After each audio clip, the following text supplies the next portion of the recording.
If you've ever wondered why you feel stuck, why life seems to spin in circles even when you try your hardest, it's probably not because you're incapable, and it's not because you lack ambition. It's something quieter, something far more dangerous. It's the small habits, the ones you barely notice, the ones you've accepted as part of who you are. But these habits are thieves in disguise, stealing your focus, draining your drive, and quietly killing your potential. Let's uncover them, one by one, because until you do, you'll stay trapped in the same loop. And you'll call it fate, when it was just habit. Chapter 1. The illusion of progress. Busy versus productive. You start the day with good intentions. A long to-do list, a few emails, a couple calls, maybe even some content consumption that feels educational. The day ends.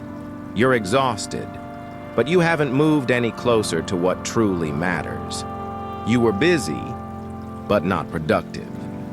This is one of the most dangerous habits of all. Confusing motion with progress. You trick your brain into thinking activity equals achievement. But true progress doesn't come from doing more. It comes from doing what matters. We often fill our time to avoid the discomfort of real action, action that requires courage, decisions, and discomfort. Marcus Aurelius warned, if it's not right, don't do it. If it's not true, don't say it. In the same way, if it's not essential, don't waste your life on it. You may have a packed schedule and still have an empty purpose. Stop glorifying being busy.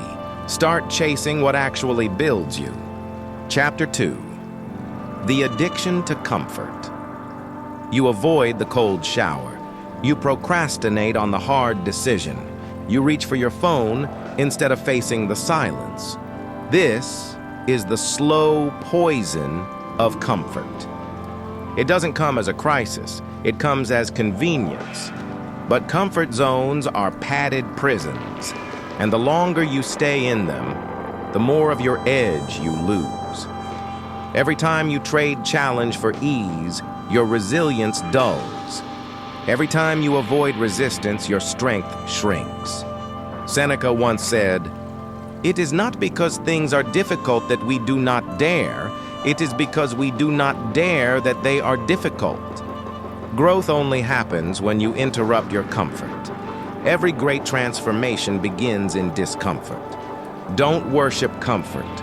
Break it. Because everything you want is outside of it. Chapter 3. The constant comparison trap. You were feeling good about your progress until you opened your phone. Now someone else has already done what you were just starting. They look better, sound better, live better. Now you're doubting yourself again. This is the trap of constant comparison, and it's one of the fastest ways to lose momentum. You weren't born to walk someone else's path, yet we measure our value against curated feeds and filtered victories. But you don't know their full story. You only see the polished result, not the price they paid for it. Epictetus taught, if you want to improve, be content to be thought foolish and stupid with regard to external things. When you compare, you forget your uniqueness.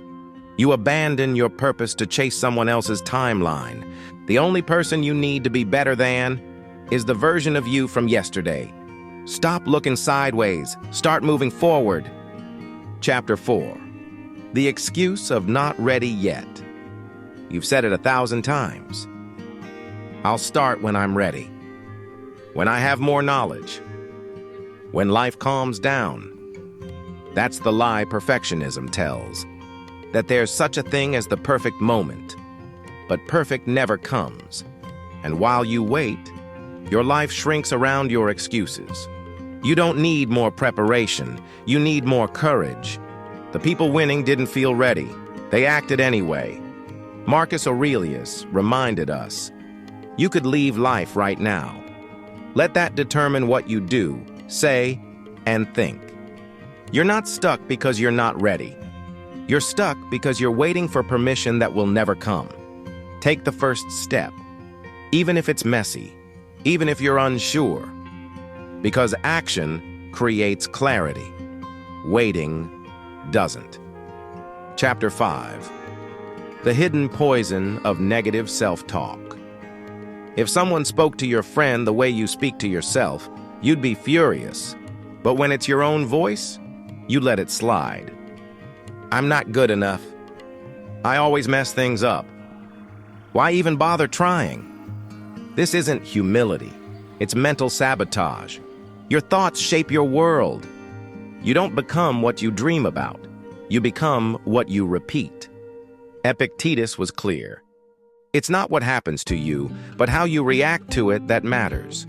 And how you react to yourself matters most of all. The more you tolerate self-criticism, the more you hardwire weakness into your identity. Train your inner voice. Speak with strength. Interrupt the patterns that keep shrinking you. You were not born to be your own enemy. Be your first believer. Chapter 6. The fear of being seen. Starting small. You have big dreams, bold goals, but you stay quiet. You hide your efforts, not because you lack ambition, but because you're afraid of how you'll look starting. You fear being judged for small beginnings. You fear being misunderstood before you're polished. So you keep your dreams private, your plans unlaunched. This fear kills more purpose than failure ever could. Every legend began as a nobody. Every expert was once awkward. Every leader had to take the risk of being seen before they were ready. Seneca wrote, "A gem cannot be polished without friction, nor a man perfected without trials." You are allowed to be seen building. You are allowed to fail in public. You are allowed to grow out loud. Waiting for the perfect version of yourself before you begin is just fear dressed as strategy. Start small. Let them watch. And let your progress silence the doubt. Closing reflection. These habits don't scream, they whisper. And that's why they're so dangerous. Let's recap what's quietly been keeping you stuck. 1. Mistaking busyness for progress. 2. Choosing comfort over challenge. 3. Comparing your journey to others. 4. Waiting to feel ready. 5. Tolerating self-sabotage in your thoughts. 6. Hiding because you're afraid of starting small. The people who change their lives don't wait for the perfect moment. They see the habits that are holding them back, and they break them. If you're feeling stuck, look at what you've tolerated, not what you've failed at. Because your habits shape your destiny more than your dreams ever will. Stop feeding the patterns that shrink you. Feed the ones that strengthen you. Your potential is waiting, but it's not in the future. It's in the moment you finally choose to take full ownership of your mind, your habits, and your path. Today is that moment.